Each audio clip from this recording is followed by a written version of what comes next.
तर कई के नौकरिया जाके कीन लिहो चुपरिया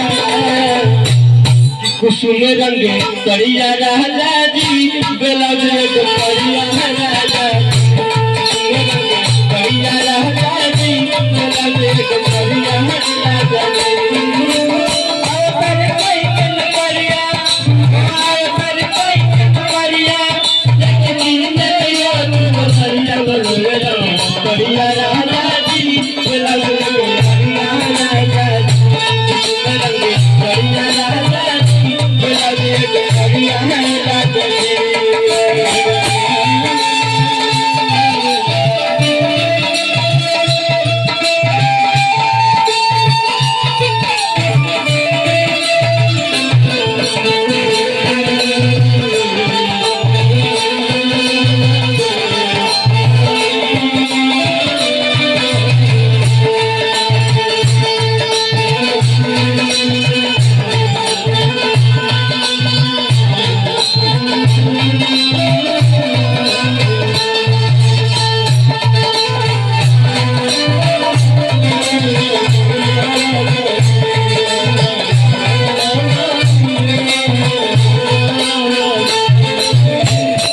देखिए फिर कौन भाव से कहा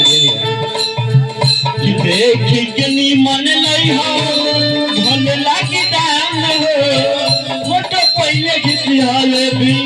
धाता बोलिया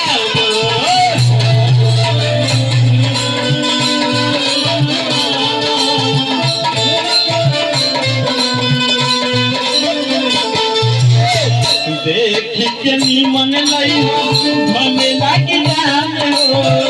फोटो पहले खिंचाले भी धाता बोलिया